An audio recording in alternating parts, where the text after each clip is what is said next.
Well, it's now the 16th of November, and apart from the weather finally getting colder, this means one thing. My solar panels are now 5 years old in terms of energy production. So I think that deserves a happy birthday. Happy birthday. Unfortunately, I didn't bring any candles. But in this video, what we're going to be talking about is the performance of my solar panels over the last 6 months and also more generally over the last 5 years.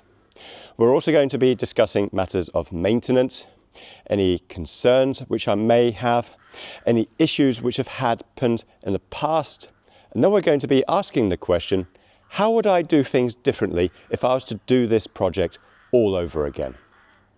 Finally, we're going to be having a look at where I think financial performance is going to go in the future, and that's a discussion about energy markets in general. Now, if you haven't watched my previous videos, my name is Anthony. I own a 9 kilowatt solar panel array up here in Aberdeenshire, Scotland. We've got an 8 kilowatt inverter, we've got a 10 kilowatt hour battery, which was added in 2022. I've got an electric car, and I've got a heat pump. So we are almost all electric. So first things first, we want to be talking about the performance of my solar panels since July. How have they been doing? So here's the first logged production of these solar panels. 17th of November 2020, they were commissioned on the 16th of November, but the energy generated on the 16th of November was not logged. But 17th of November, I made a video all about that first day. It was all the way back 5 years ago during the height of the pandemic. How times have changed. So as we can see at the bottom graph here, we can see the statistics for July all the way through to November. And you can see for the year as a whole, it's been pretty good. January's been okay. December, close to the worst. March, above average. April, definitely above average. May, absolutely knocking it out of the park. That is the best month of any year ever. June, close to the worst. July, not the best, but pretty close to it. Same with August and same with September. So the second half of the summer has been very good indeed. October, however, was the worst. November, we are here. So what does that mean in terms of financial performance? So our solar panels have returned nearly £1,200 of value to us. Well, what is that comprised of? Well, it's comprised of self-consumption, and it is comprised of export. Now, the savings that we have made by taking surplus solar and putting it into a battery, they are not in this figure. They are in this figure. This is the total value returned by the battery. Now, as you can see, the battery is worth a lot less to us. But generally speaking, export is worth slightly more than savings in terms of self-consumption. Now, what does that mean historically and cumulatively? Well, cumulatively, we've now returned £6,400 of value from our solar panel investment. And that's £6,400 out of a total capital investment of £11,000. So we're 58% of the way towards getting our capital returned. Batteries, however, they've only returned £1,200 of value since its commissioning in 2022. And that's pretty disappointing. And lots of reasons for that, one of which is the fact that I haven't been as home as much. And in particular, I haven't been as home as much over certain winters. I've been away on assignment on a lot of occasions. So then you don't cycle the battery so much. That's part of the reason, but it's not the full reason. We'll talk about that in future detail, but have a look at these returns on investment. 2021, not very good. The returns on the investment, they tell the story of the electricity prices. So in 2020, we started off at about 17.5 pence per kilowatt hour, and we were getting 5 pence per kilowatt hour export. That regime continued until the middle of 2021. 2022, we were seeing crazy levels of export. I discovered the Octopus Agile tariffs. 2023, import prices had caught up with exports. Octopus Agile wasn't as attractive, and I decided to go with Octopus Flux. And this was the best year ever in terms of financial return. But since then, the last 2 years haven't returned as much, but this year is returning more. The prospective returns for the whole of this year is going to be better than 2024. Bear in mind, we're still in the middle of November. Let's go back here. One of the things you can see, especially up here, is how the import prices have changed through this year alone. They started at nearly 27 pence per kilowatt hour. They're now nearly 30 pence per kilowatt hour coming towards the end of the year. Now we need to get up onto the roof, and we want to be talking about any particular maintenance issues and also any concerns I have and any issues which I've also had during the last 5 years. Here we have got the number one cause of all my maintenance requirements for my solar panels. These pine needles start coming off in earnest from the beginning of November, and the pine needle shedding process lasts through until the second half, the late November-ish.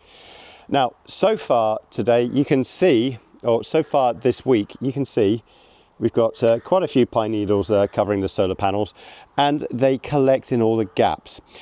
And this is the biggest maintenance requirement for the solar panels. It's just keeping all the pine needles at bay. And have I got solutions? Yes, you've seen it in one of my previous videos. I've got a big long stick, and I've got a hook on the end of that big long stick, and I can use that to fish out some of these pine needles. Is it a good solution? No, it definitely is not. It's quite fiddly. It's a bit of a pain to use. Now, the one other issue that we do have is these things here. These restraints. We do have thermal expansion and contraction of the various components, especially the plastic adapters. They will expand in the heat and they'll contract in the cold. And of course, things loosen up over time. So we're in a situation now where some of these need to be straightened out. It's easy enough to straighten them out, but tightening them up afterwards, you'd have to go up the solar panels and get them tight. Or do you? Well, here I've got a ratchet, and we can probably tighten this one up down here, no problem. But tightening the ones further up, you need a longer lever. Do I have a longer lever? Yes, I've got the Doka pole. This was demonstrated with snow clearing activities, which I have, and that would potentially enable me to tighten these things up from the ladder or from the top of the roof without getting onto the roof itself. But aside from that, we've had one failed optimizer on one of the panels. There was a video about that in a few years ago. It happened in the end of, I think it was the end of 2022 now. And it was fixed under warranty, and the electrician, Barry Chapman, he came along with his scaffold and he replaced it. Took about an hour and a half all told with him on site. I haven't had any issues, touch wood, since then. Any concerns about leakage? I'm using these in-roof panels. The adapters have been excellent. They've seen torrential downpours. I've not seen any evidence of any leaks happening here. And so now we need to be talking about the question, how would I do things differently if I was to start this project all over again? Now, one of the things which has changed over the last 5 years is that solar panels have gotten more powerful. These are 320 watt panels. Now you can get 460 watt panels. Sometimes you can get over 550, even 600 watt panels. For that, we need to go into the studio and discuss things in a bit more detail. So from my data sheet, we have got the dimensions for my existing solar panels. 1,657 millimeters long, 996 millimeters wide. Now let's compare it with existing solar panels. We've got two examples I want to show you. 460 watts up here, 605 watts down here. Let's look at 460 watts. We have got dimensions of 1,752 millimeters by 1,134 millimeters. So it is 100 millimeters longer and 140 millimeters wider. So let's visualize what that looks like in this 3D representation of my house. Here we've got my house in 3D. It's a digital thing, and I've been working on it for a few weeks. But we've got the 16 panel array south-southwest. We've got the 12 panel array east-southeast. As you can see, these are the existing 320 watt panels. So what we'll do is we'll turn those off and we'll put in bigger panels. And as you can see, we have got some impacts. So it's taking up more space here. And we are going to have to move this strut for the chimney. But for the smaller panel array, you can see the top end of the panels is going almost all the way up to the ridge line here. And this third column of panels is going over the edge of the roof. Now we can't move it any further this way because we've got a sun tunnel here, which is not yet in my model. But we're going to have to use a smaller number of panels. That's very obvious. So if we turn off these solar panels and use an optimized layout, which actually fits, we can get 8 panels on here now. And we can preserve this 16 panel array. Now the effect of that is that we can increase our output from 9 kilowatts to just over 11 kilowatts, about 11.2 kilowatts. But you can see here, we have got space on the other side of the chimney. So let's go onto here and just see what it might look like. We can't add 2 columns, but we can add 1, and chances are we can move that column to the right of this chimney and it will fit. And if we add that up, we have a 28 panel array. And at that point, we've got some very impressive numbers. We can get 12.8 kilowatts of peak output from this configuration. Now, let's talk about this roof top here. This is west-northwest facing. Can we add panels onto here? I don't think so. Let's go into the garden to explain why. Now from here, you get a better illustration of why this north-northwest facing roof doesn't have any solar panels and why I don't particularly want any. Let's go this way. We have got lots of trees. Number one, the performance would be very poor, but number two, they would need to be maintained in much the same way that I described before.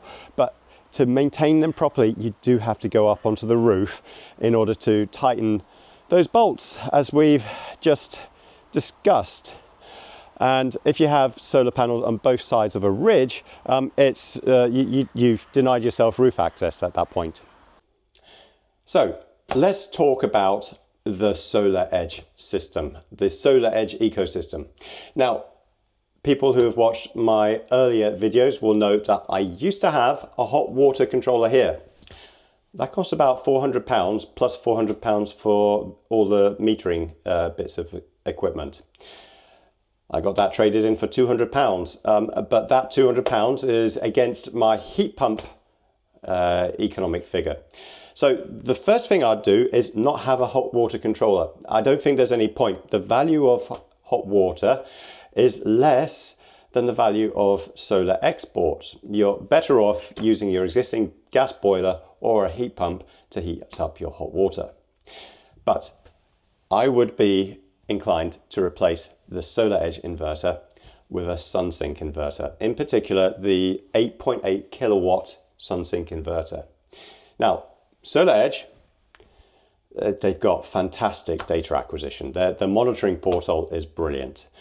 And all of my data, that comes from exports of CSV files from that monitoring platform. I can't fault them for data acquisition. But when it comes to control and when it comes to compatibility, it falls short. So, for one thing, the battery controls which I have for this are only available with installer level access. And yes, I do have an installer sub account, so I'm able to do that. But people who buy this will not be granted automatically an installer sub account. That's up to your installer to deal with, or dealing with SolarEdge directly.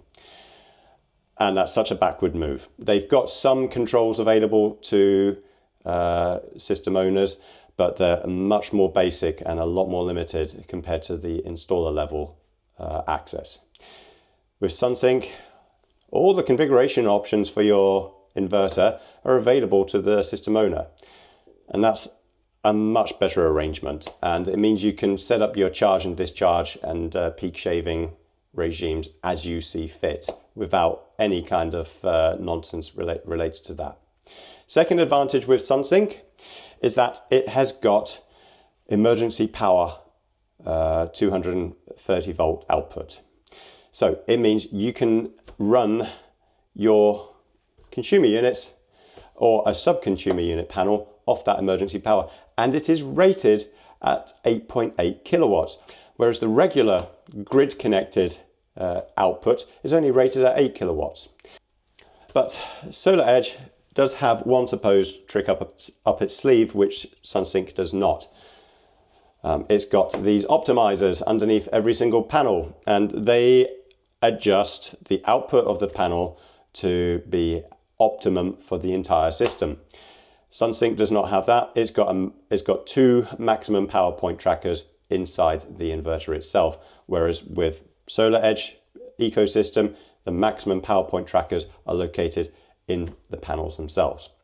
So you give that up. Are you sacrificing much? In my opinion, no. And the reason for that is because modern solar panels, including ones from the year 2020, they've got bypass diodes. So if you've got partial shading on one panel, that panel is just taken out of the equation, but all the remaining panels are still working just fine. And if you've seen some of my previous videos, you'll know that shading from my chimney does affect quite badly the output of some of the panels which are right next to the chimney. But in a SunSync system, those panels would still be partially shaded, but you will have the bypass diodes acting accordingly. So there will be a small sacrifice there. We do have some more general shading issues related to trees. In particular, there is a tree which is due south from my location. That comes into play from the end of September onwards. The other advantage of not having the SolarEdge power optimizers is that the complexity of the equipment on your rooftop is far simpler. And bear in mind, it was a SolarEdge optimizer which failed previously. That would not have happened if I had a SunSync inverter. So following on from the theme of the inverter, we need to talk about compatibility, as I mentioned previously. The SolarEdge battery is one of only two brands which are compatible with SolarEdge. The other brand is LG. And this battery is expensive. This one cost me £7,500 installed. The battery has gone down in price though. List price these days is about £3,700. So the installation cost is going to be about £4,200 these days.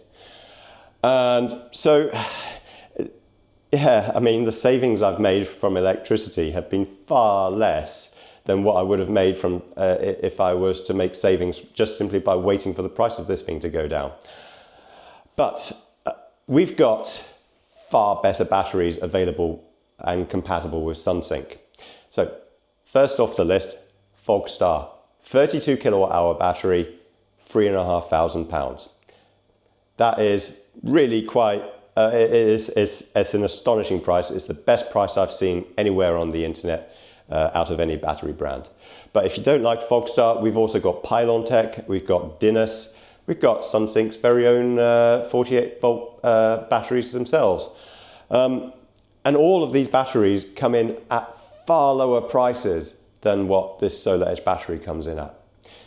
Additionally, they're all lithium iron phosphate batteries, which in my opinion is a much safer chemistry. This is nickel manganese cobalt. And so far, I have not seen any reports of these things catching fire. I've been looking, I've not seen that. LG has got a terrible reputation with some of their batteries though. Hopefully those are historical reputations, but the reputation sticks and it takes a long time to repair a reputation after something like that. But I am looking for any fire issues with this brand here. So the other aspect I'd want to do differently relates to connections. We have got connections here which go from the solar inverter up to the panels, and these are just in the loft here, so they just poke through underneath the sarking. And in my opinion, all the connections between each solar panel should be accessible from the loft. And the reason you want to do that is so that you can inspect those connections. Those connections should be inspected, make sure none of them are looking melted, for example, make sure everything's good. It also means that if you've got a fault with a panel, you can bypass the faulty panel quite easily. So as I mentioned previously, I was getting, I got electric tingles when I was trying to clean panels last winter on my other panels. And what I measured was 90 volts AC. You get capacitive coupling. And if insulation resistance becomes an issue, it's much harder to isolate a panel which has got issues if you have to get scaffolding set up and you have to do fault finding that way. If all of your connections are available and readily accessible from the loft, then that would make things so much easier in terms of fault finding in the future. So this is where I think total system costs lie. So bill of materials, about £9,600. A little bit of explanation. The battery price that I've got already includes VAT, so I've added VAT for all the remaining items. Ancillaries includes things such as cables and flashings, etc. I haven't added up the individual items. I've just simply assumed 20% is a reasonable cost for ancillaries. Labor, the number of days I'm reckoning is 7 man days. That's the experience that I had with my system, and I'm reckoning the day rate these days is about £600 a day. So we're talking about £4,200 in labor. So total system costs £13,800. You compare that to what I paid, that was £18,500 including the battery. So system costs have gone down.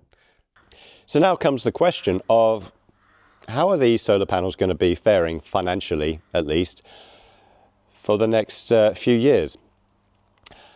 Now, in my opinion, they're not going to be faring as well. Why do I say that? Well, we're seeing prices go up for electricity in terms of import prices. Import prices are going to go up, then my savings are going to be even bigger. And this is where things become more nuanced because more and more people are installing solar panels. So what we're seeing is solar installations reaching a record rate for rooftop solar in 2025. And so long as energy prices keep going up, then the installations of solar will also keep going up. So whilst import prices are probably going to continue going up, export prices are going to do something differently because we're going to have all this extra supply coming onto the grid when the sun comes out. And that will lessen the incentive for Octopus Energy to give us 15 pence per kilowatt hour. And that's been a fairly decent price to export electricity at. And it's also half the value of the financial performance of my solar panels. So it does matter. What I think we're going to find is that we're going to see a time of day tariff coming in, which is going to become a lot more popular for solar installers. I think we're going to see very low prices during the middle of the day, especially in the summertime. And we're going to see high prices in the early morning up to mid-morning. And we're also going to see high prices from late afternoon into the early evening, and probably also into the middle of the evening as well. Now, in order to take advantage of that, a regular solar system with a small battery is not going to be adequate. In the middle of June, this system generates over 50 kilowatt hours on a nice day, and I want to get the best price for it. So if I had a 50 kilowatt hour battery, then I could, and hardly anybody has one of those. So I end up in a situation where I can only store 10 kilowatt hours for export later on, and the rest I have to export in the middle of the day. And I think that's going to be the way things are going to happen. So I'm not well set up for that kind of evolving electricity price environment, but we are still nonetheless on a trajectory towards getting my original investment paid off within 10 years. So there's one other aspect of owning solar panels for the last 5 years I want to talk about, psychological. Now, 5 years ago, we were in the midst of a pandemic, and there was no sight of that ending anytime soon. And 5 years later, we've seen the price of just about everything go up substantially. Not just energy costs, but the price of food and the price of other stuff. And that creates huge amounts of strain. And people don't think in terms of abundance or opportunity anymore. They think in terms of scarcity, and that puts people under a state of stress. So to say to you guys that I don't have any energy costs might sound astonishing. In fact, despite the fact that I've got electric car and a heat pump, I'm still making an income. It's about 100 quid a year, but it's still an income. And if you could just imagine what it's like to install solar panels and then have a new source of income without doing any work for it, I'm pretty sure your state of mind would change too. So that, I think, is a really important aspect we need to talk about. Is there a financial value on psychological peace of mind? I'm sure there is, but I'm not an expert in terms of trying to put a value on that, but it definitely exists. So that's it for this video. In the next video, I want to talk about something which has briefly been introduced in this video. I want to talk about the 3D modeling application, which is called Blender. And I want to create a series of tutorials which are designed for people who want to get into the basics of 3D modeling with a view to designing drawings precisely. So we're going to be building my house in 3D all over again. I've already built it before, but now I want to do it in an instructional manner where I teach you what I've learned. Now, there's so many other Blender videos out there, but they all miss something, which led me to look in lots of different places to get answers. And I want to try and consolidate my learnings into one video because it's still relatively fresh in my mind. And making videos, tutorial videos, as the child of frustration, they're probably the best videos to make because you emphasize details which other people just skip over. That's one thing I want to do. I'm also wondering whether I want to get a 3D printer because I'm starting to see things which I could design, which don't exist on the market, but can potentially be very useful. That might be coming in a future video as well. But in the meantime, I'd like to thank you all for watching, and I'll talk to you again very soon.